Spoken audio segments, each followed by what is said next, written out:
নেতাকর্মীরা রাস্তায় নামার পর এখন তারা ফল পেতে শুরু করেছেন যে তাদের সঙ্গে এসে একেবারে সাধারণ তৃণমূলের জনগণ যোগ দিচ্ছেন এবং আওয়ামী লীগের নেতা কর্মী এমনকি সমর্থকেরা জানেন যে আওয়ামী লীগের একেবারে তৃণমূলের খেটে খাওয়া মানুষের ভয় যখন কেটে যায় এবং সেই মানুষ যখন আওয়ামী লীগের মিছিলের পেছনে দাঁড়াতে চায়, আওয়ামী লীগের মিছিল বের করতে সামনে এগিয়ে আসে, তখন আওয়ামী লীগের মিছিল বন্ধ করা ঠেকানো অসম্ভব হয়ে পড়ে।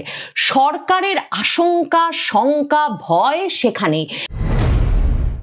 স্বরাষ্ট্র উপদেষ্টা জাহাঙ্গীর আলম চৌধুরী বারবার আইন শৃঙ্খলা রক্ষাকারী বাহিনীর সদস্যদের নিয়ে, মন্ত্রণালয়ের কর্মকর্তাদের নিয়ে 13ই নভেম্বর মোকাবিলার জন্য জরুরি বৈঠক করছেন এবং বারবারই বলছেন সর্বোচ্চ সতর্কাবস্থায় আছে আইন শৃঙ্খলা রক্ষাকারী বাহিনীগুলো এবং কারো কোনো আশঙ্কার কোনো কারণ নাই, শঙ্কিত হওয়ার কোনো কারণ নাই, কারণ তারা সতর্ক আছেন এবং কাউকে ছাড় দেওয়া হবে না।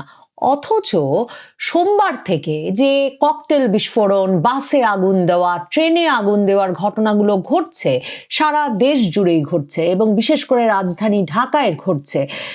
স্কুল গেইটে ককটেল বিস্ফোরণের ঘটনা ঘটেছে, এর আগে চার্চে ককটেল বিস্ফোরণের ঘটনা ঘটেছে।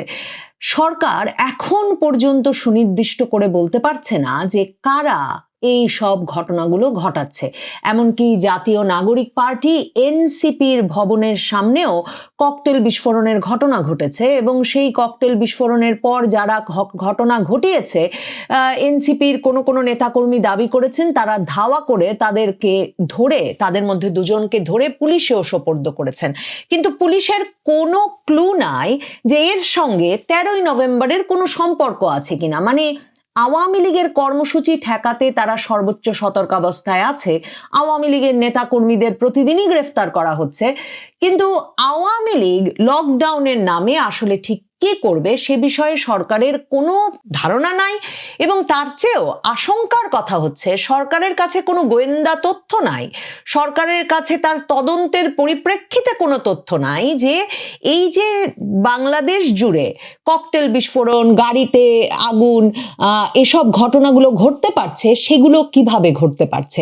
স্বরাষ্ট্র উপদেষ্টা বা আইন শৃঙ্খলা রক্ষাকারী বাহিনীর অসহায় অবস্থাটা স্পষ্ট হয়ে উঠেছে যখন স্বরাষ্ট্র উপদেষ্টা বলেছেন যে রাস্তার পাশে যে জ্বালানি তেল বিক্রি হয় সেটা কিছুদিনের জন্য বন্ধ থাকবে। তার মানে পুলিশ, আইন শৃঙ্খলা রক্ষাকারী বাহিনী সত্যি ভাবছে যে কেউ বাসে আগুন দিতে যাওয়ার ঠিক আগে আগে রাস্তার পাশ থেকে জ্বালানি তেল কিনে নিয়ে যাচ্ছে এবং তারপর গিয়ে আগুন দিয়ে দিচ্ছে।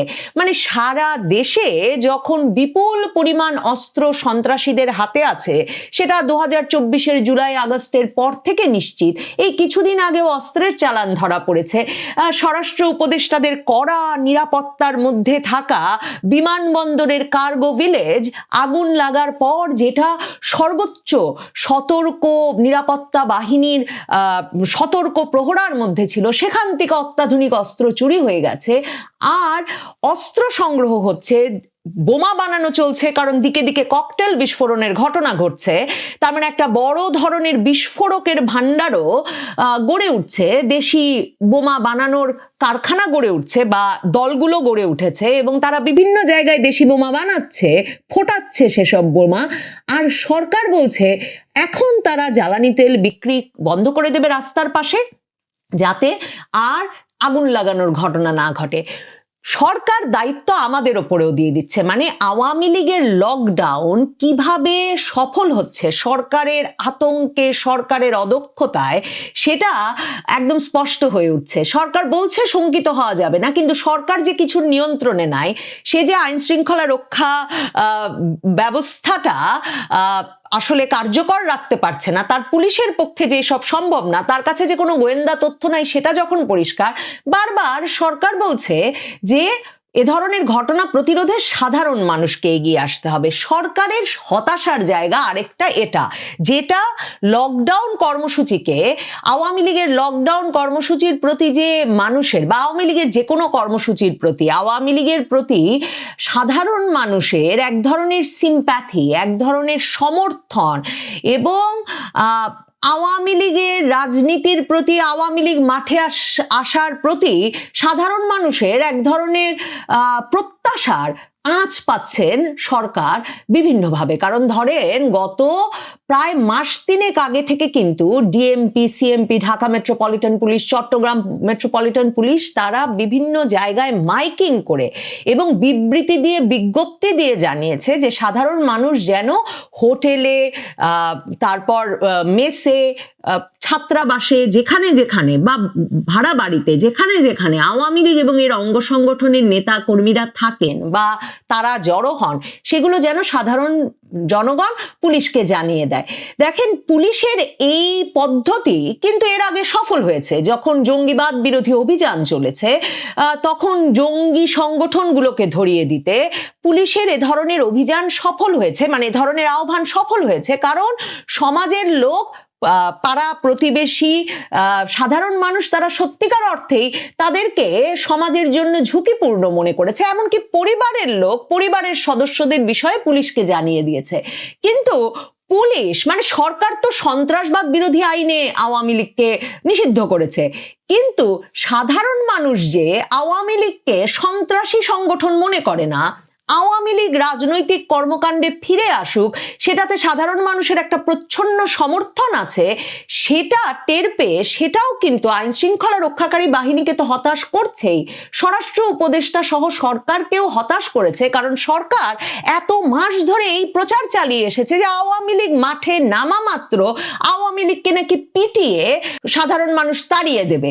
তো এমন পরিস্থিতিতে সরকার টের পাচ্ছে যে সাধারণ মানুষের সমর্থনে এক রকমের আওয়ামী লীগের প্রত্যাবর্তন ঘটে যাচ্ছে। কাজেই স্বরাষ্ট্র উপদেষ্টা এখন নিজেকে সান্ত্বনা দিয়ে বলছেন যে তবু দেখেন, আমরা তো আটকাতে পেরেছি, বড় কোনো মিছিল হচ্ছে না।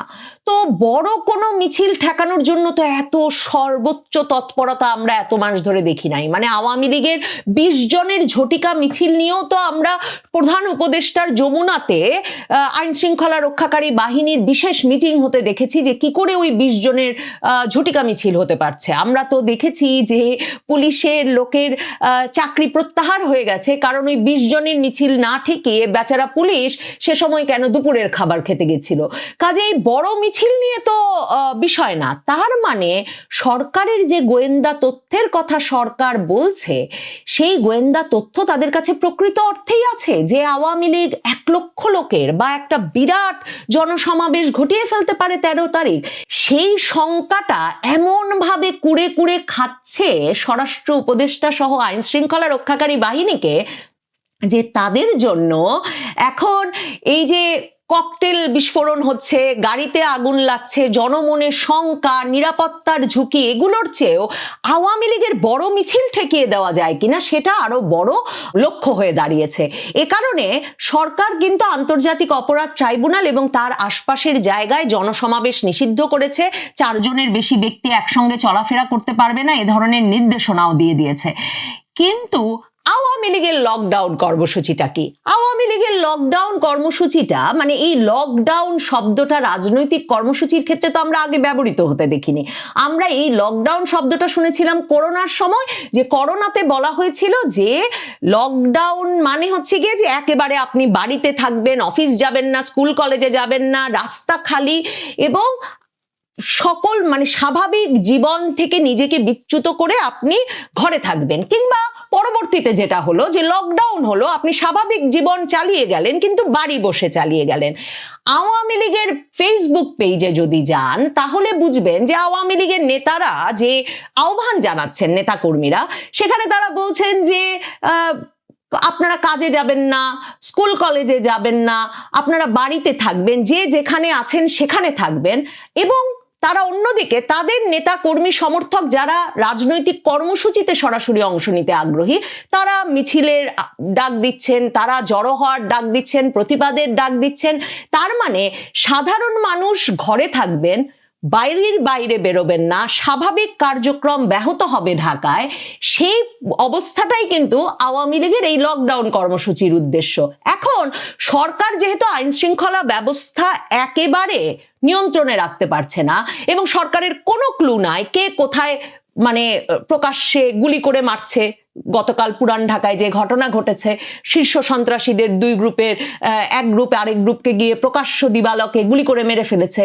কোথায় কে বোমা ফোটাচ্ছে, কোথায় কে গাড়িতে আগুন দিচ্ছে, কোনো বিষয়ে সরকারের কোনো গোয়েন্দা তথ্য নাই। পুলিশের এক একজন সদস্য, কনস্টেবল থেকে শুরু করে শীর্ষ কর্মকর্তারা প্রতিদিন নানা রকম বদলির মধ্য দিয়ে যাচ্ছেন। কে কখন কোথায় দায়িত্ব পালন করেন জানেন না, কাজেই তারা রাস্তাঘাটও চেনেন না, তাদের কাছে গোয়েন্দা তথ্য থাকার প্রশ্নই ওঠে না।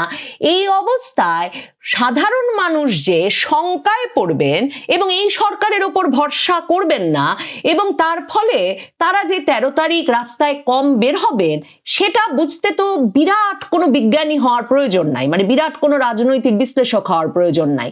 তার মানে আওয়ামী লীগের লকডাউন তো সফল হতে যাচ্ছে।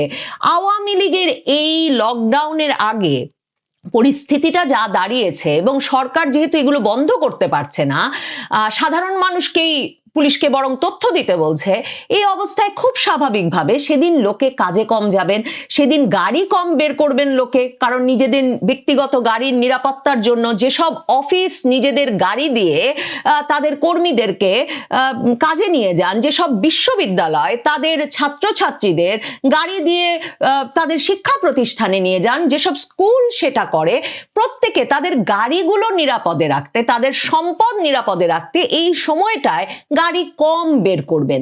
তাহলে গাড়ি কম বের করলে রাস্তায় স্বাভাবিকভাবেই আওয়ামী লীগের লকডাউন সফল হয়ে যাবে।